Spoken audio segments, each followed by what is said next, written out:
ಎಲ್ರಿಗೂ ನಮಸ್ಕಾರ. ನಾನಿವತ್ತು ಬೀಟ್ರೂಟ್ ಹಲ್ವಾ ಮಾಡ್ತಾ ಇದ್ದೀನಿ. ಅದಕ್ಕೆ ಒಂದು ದೊಡ್ಡ ಸೈಜ್ ಬೀಟ್ರೂಟ್ ತೊಗೊಂಡು ಅದನ್ನು ತುರಿದಿಟ್ಕೊಂಡಿದ್ದೀನಿ.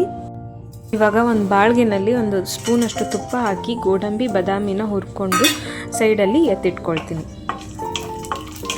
ಆಮೇಲೆ ತುರಿದಿಟ್ಕೊಂಡಿರೋಂಥ ಬೀಟ್ರೂಟು ಅದೇ ಬಾಳ್ಗೆನಲ್ಲಿ ಹಾಕಿ ಚೆನ್ನಾಗಿ ಹುರ್ಕೋಬೇಕು. ಅದು ಒಂಚೂರು ಹಸಿ ವಾಸನೆ ಹಾಗೂ ನೀರಿನ ಅಂಶ ಹೋಗೋ ತನಕ ಅದನ್ನು ಚೆನ್ನಾಗಿ ಹುರ್ಕೋಬೇಕು. ಇದೊಂದು 5 ನಿಮಿಷ ಆಗುತ್ತೆ. ಅದಾದಮೇಲೆ ಒಂದು ಬಟ್ಲದಷ್ಟು ನಾನು ಹಾಲನ್ನು ಹಾಕ್ಕೊಂಡಿದ್ದೀನಿ. ಅದು ಕೂಡ ಹಾಲಿನ ಅಂಶ ಹೋಗಬೇಕು, ಅಂದರೆ ಅದು ಬೀಟ್ರೂಟ್ ಹಾಲನ್ನು ಪೂರ್ತಿ ಇಂಕೋಬೇಕು, ಅಲ್ಲಿ ತನಕ ಚೆನ್ನಾಗಿ ಅದನ್ನು ಹುರ್ಕೋಬೇಕು.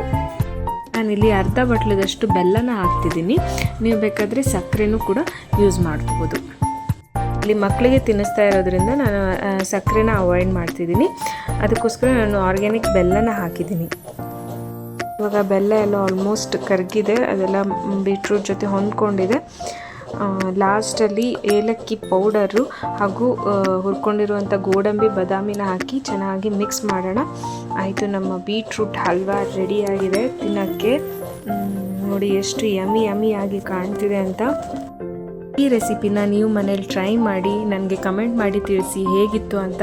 ಖಂಡಿತ ನಿಮಗೆ ಇಷ್ಟ ಆಗುತ್ತೆ, ಟೇಸ್ಟಿಯಾಗಿರುತ್ತೆ ಹಾಗೂ ಹೆಲ್ದಿ ಕೂಡ. Thank you, bye.